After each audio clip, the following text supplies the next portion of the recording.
So I've always been sort of a champion for the underdog, and that's why I try to help those, the disadvantaged and people who can't help themselves. And I've been really involved in the nonprofit world.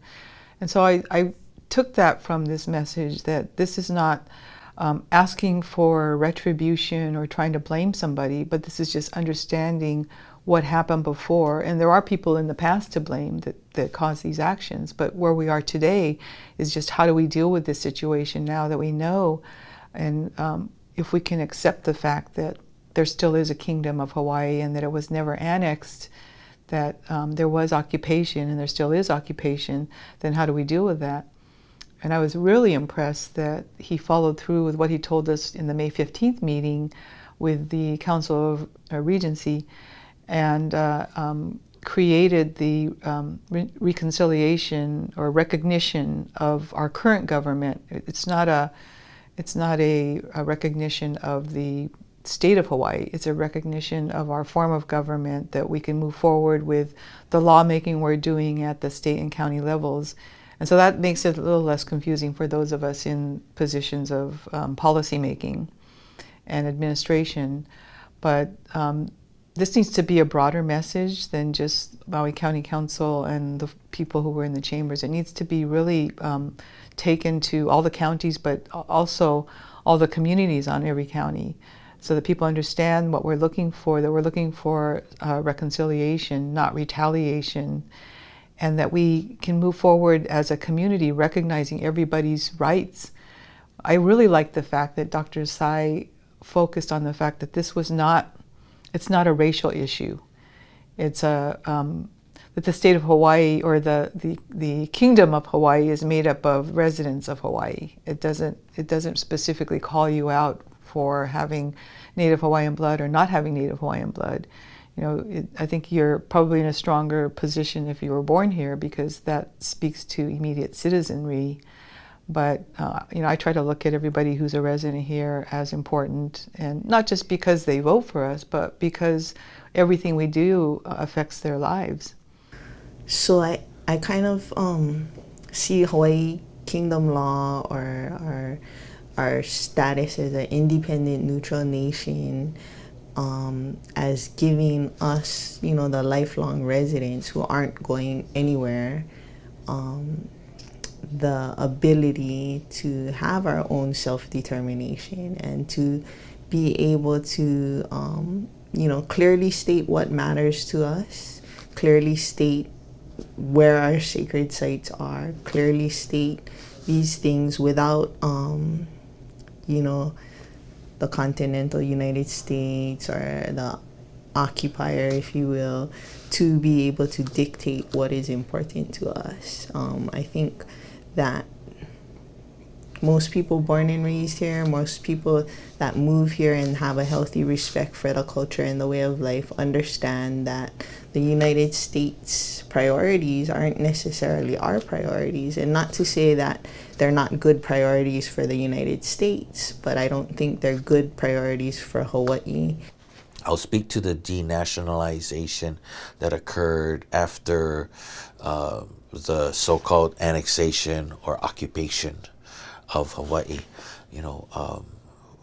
As a third generation, I've seen in our kupuna and in our parents' generation where that was a very effective strategy. They are very Americanized. They couldn't speak the Hawaiian language. They had to say the Pledge of Allegiance every day before school starts, and they did not have this cultural education like we see a renaissance today. And the Hawaiian, Olelo Hawaii, Hawaiian speaking movement, and going back to that national pride. And so we're seeing that renaissance, and I think that might be part of the deoccupation process, and to instill national pride where it was once lost in past generations. So I want to be part of that process, And in my position as a county council, we've, whatever we can do to support that process.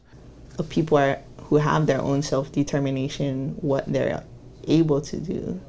And with the federal laws, like the Jones Act, a lot of times we're not acting in our own best interest. And so, those cases where it's clearly because of an occupying force that we're not acting in our own best interest, I'd like to see what we can do to take steps so that we do act in our own best interest. Yeah, I think one of the things, that's happened in the past couple of decades is that there have been a lot of different definitions and interpretations of sovereignty and what that means for people. That's why I think there was something like 27 different sovereignty movements at one point. And it's because there was every extreme and then the folks in the middle. And I remember talking to people who told me, well, when we get sovereignty back, which today we learned really never left, the sovereign kingdom is here. It's how it's governed that's at question. But that nothing will change. And then I've had people tell me, 20 years ago, oh yeah, nobody will be allowed to own property, and everybody will have to leave who doesn't own property. So I think that's been one of the confusing things about sovereignty is what does that mean? Why are there so many definitions, and why are there groups fighting against each other to get what they perceive as the true sovereign nation back, or the sovereign kingdom? So this to me, the presentation today made a lot of sense. It was backed up by what appeared to be, and I'm not a legal expert, but to me they look like legal documents, and they were very convincing to I think to most of us council members.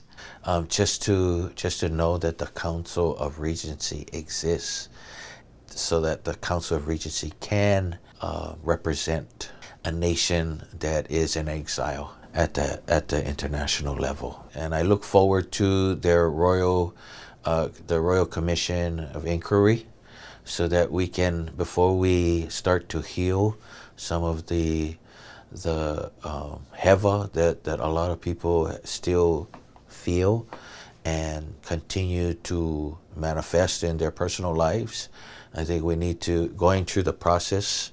And I think that the Royal Commission of Inquiry would be a good step towards identifying those challenges that we need to address.